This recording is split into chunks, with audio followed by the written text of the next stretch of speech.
So our topic today is renal artery stenosis.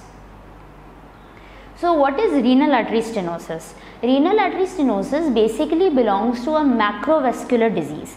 It is classified under a renovascular disease, which is a group of which is classified under a secondary cause of hypertension. So first we come to the definition of hypertension, secondary hypertension. Renal artery stenosis is the narrowing of one or both the renal arteries, and patients with progressive renal artery stenosis may develop renal insufficiency and renal atrophy. So here's a cute little diagram explaining what happens exactly. Renal artery stenosis, this is a low blood pressure. Whenever there is a low blood pressure, the kidneys can sense it, and then it says, I'll fix this by raising the blood pressure. So what is the epidemiology? So it accounts for 1 to 10% of all hypertension cases, and 3 to 10% of pediatric cases have a renovascular etiology, and age and sex depending upon the etiology of the cases. So we'll come upon the etiology. So the etiology is atherosclerosis. This accounts for 90% of the cases, and this usually occurs basically in an elder age group, basically in males and usually smokers. Then fibromuscular dysplasia. Now fibromuscular dysplasia is a very important cause of secondary hypertension. It should always be ruled out, especially if the patient is a female, and if a young female comes with hypertension to you. Other causes can be vasculitis like Takayasu arthritis or Kawasaki disease, hereditary conditions like NF, and extrinsic compression like abdominal aortism, and abdominal radiation therapy, and improper anastomosis after transplant. Pathophysiology. What happens? Narrowing of the arteries lead to obstruction of the blood flow. So there is a decreased blood flow, right? So it will lead to ischemia. Then there is an activation of renin-angiotensin system. This increases the renin levels and the aldosterone levels, which causes more of sodium retention and peripheral vascular hypertension. This is the main pathophysiology of secondary hypertension, which happens in artery stenosis. So because of this, there will be prolonged perfusion, and there is stimulation of the JJ apparatus, and there is hyperplasia of this apparatus. When there is no improvement in the blood flow over time, there is insufficiency and progressive atrophy, depending on unilateral or bilateral disease. What are the clinical features? So what did patient present to you? Patient present with hypertension, definitely, because this is a secondary cause of hypertension, right? So patient will be either a young patient or an elder patient. If the patient will be an elder patient, there will be features of atherosclerosis in other parts of body, like there can be bruit present, there can be xanthomas present, and family history of hypertension is usually absent in these cases. Abdominal bruit, like I said, can be heard over the flank or during systole or asystole. There can be flash pulmonary edema, and other features of renal insufficiency like nausea and edema can be present. Diagnostics. Laboratory studies. First, what you will do to work up for hypertension: normal RFT, LFT electrolytes, your CBC, BMP levels are done. Then evidence of renal insufficiency can be marked by increased serum creatinine. One patient will have hyperkalemia. Some patients may even develop hypokalemia. The mechanism for that is, since there is activation of the renin-angiotensin system as discussed in pathophysiology, so what happens is there will be low blood perfusion, right? So there will be more secretion of aldosterone. This will lead to excision of potassium. So it will cause, in serum levels there will be hypokalemia, but there can be hyperkalemia as well. Urine analysis will show proteinuria may be present. This is important, and tests to identify the etiological causes can be normal serum BUN levels, your ABG, your electrolytes, your USG whole abdomen is also done to find out the size of the kidney, which was not mentioned in the previous slide. Diagnostics. Now what happens is ARS, which is renal artery stenosis, atherosclerotic disease, is basically since discussed, it is a secondary hypertension, so it can progress to CKD in 10 to 20% of the cases. This is an important cause of CKD. Imaging is done. Imaging confirms a clinical suspicion, and laboratory findings are just supportive evidence. So the choice of imaging modality depends on the presence and the severity of the dysfunction. And when there is a GFR less than 30, so you can take if you have a special setup for like a tertiary setup, you can take a nephrology opinion. Indications for imaging. What is the high pretest for this as determined by one or following of the features? As discussed, onset of the hypertension should be before the age of 30 years, or if the patient has a severe hypertension after the age of 55 years. And hypertension should be resistant. What is defined as a resistant hypertension is basically hypertension if the patient is having 3 or more drugs. If the patient is taking 3 or more drugs, the patient is having a resistant hypertension.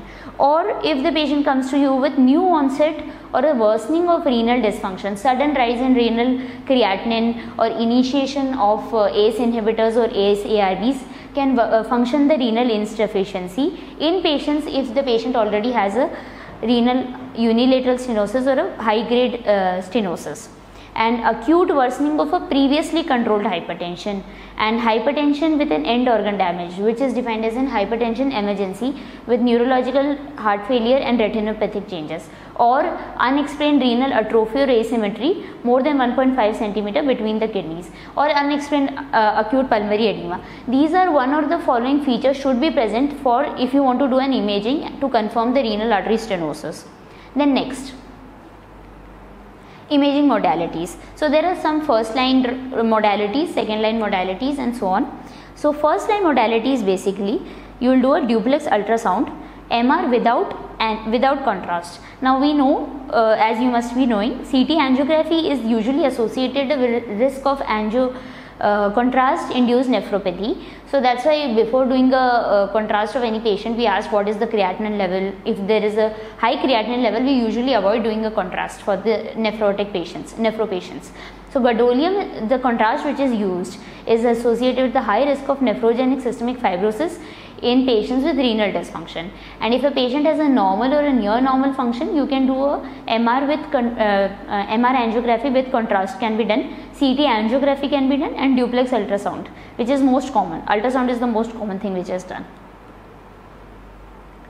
Then imaging modality is now the second line. Second line is a catheter angiography. Now this catheter angiography is a gold standard, diagnostic gold standard for imaging modality to confirm the artery stenosis. It should be done if the patient has a renal artery stenosis and has a high stenosis despite inconclusive non-invasive imaging.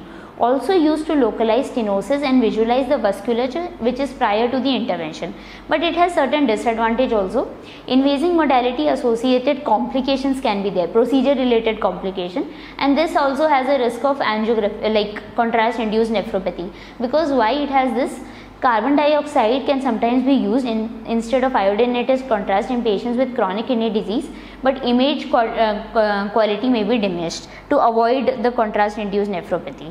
So basically commonly done thing is ultrasonography is usually, duplex ultrasonography is usually done. Additional imaging which can be done, it is not recommended for establishing. This is important. Consider captable renal scintigraphy to assess the renal function, and renal renin vein measurement can be done to lateralize the most affected kidney. What happens is ischemic kidney secretes higher levels of renin as compared to normal or less affected kidney. So when the patient when you do this test, renin vein measurement, this level will be high, and renin scintigraphy, when it is done, the levels are usually high. Image findings, what will you see? Image findings will be, there will be increased systolic flow velocity in the renal artery on the duplex ultrasound, and since the disease is defined as a artery stenosis, so there will be segmental narrowing of one or more renal arteries. There can be stenotic narrowing that can be either solitary or either it can be multiple, it can be complete or partial. And what is defined as a hemodynamically significant renal artery stenosis, this is quite important. There is more than 70% of the narrowing of renal artery diameter in imaging, if there is more than 70% narrowing, or if the patient has 50 to 69% narrowing of the diameter with evidence of increased arterial pressure. That is, mean arterial pressure should be more than equal to 10 mm Hg, or translesional systolic pressure gradient should be more than 20 mm Hg. Now, renal artery pressure gradients can be estimated by non-invasive methods or measured invasively using a vascular catheter. The pressures can be measured at rest that is resting pressure gradient, or after an administration of hyperemic stimulus such as dopamine. So these levels usually will be raised in such kind of patients.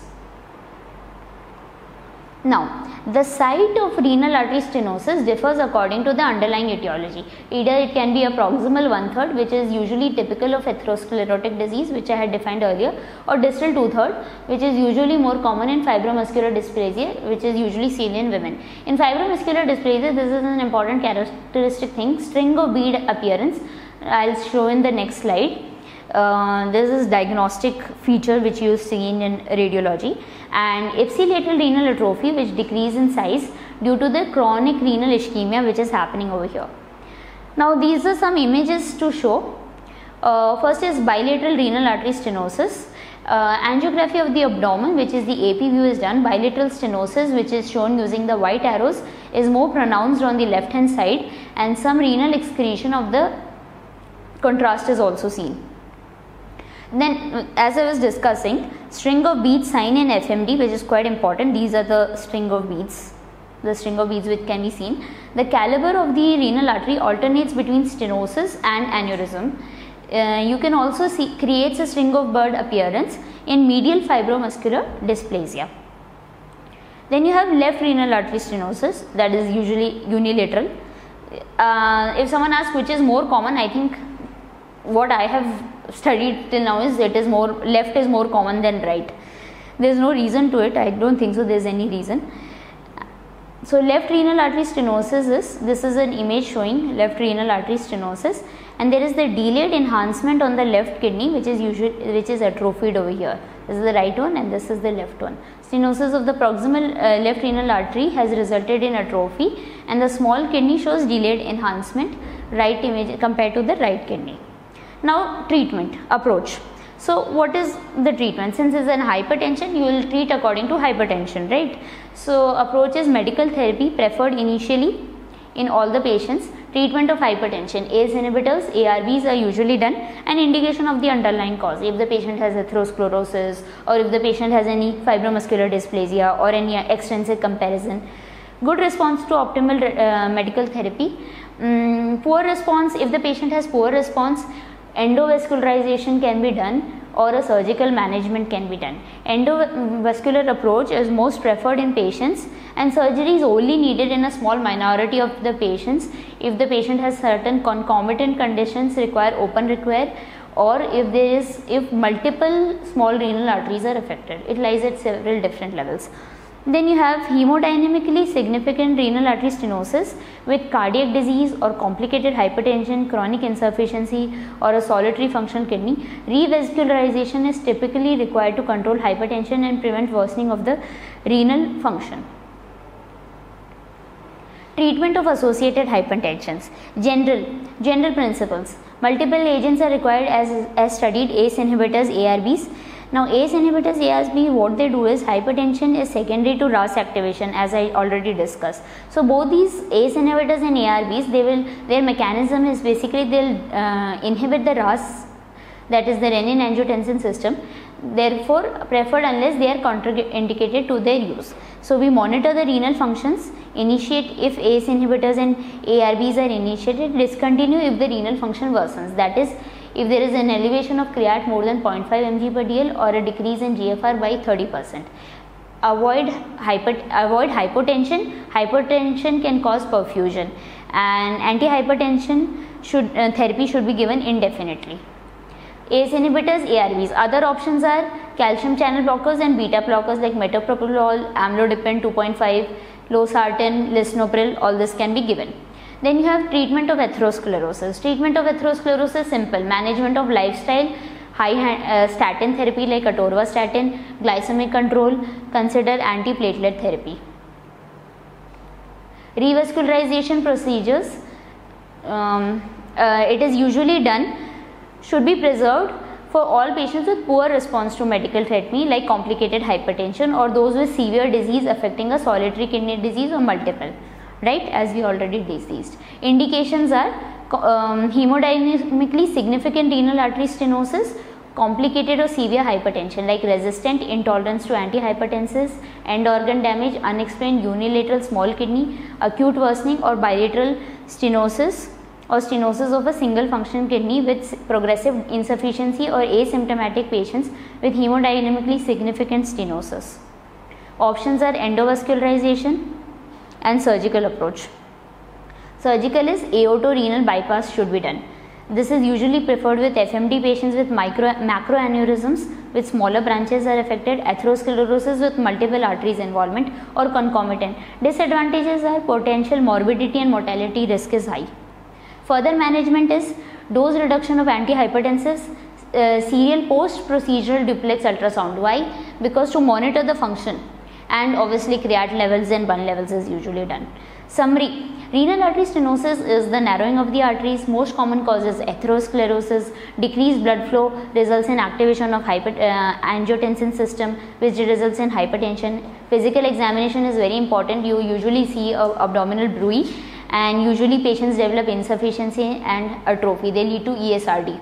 Treatment is ACE inhibitors, ARBs, beta blockers, surgical or endovascularization approach with hemodynamically significant renal artery stenosis, and treatment of the underlying condition. And antihypertensives should be, do not forget this point, antihypertensives should be continued indefinitely in all patients.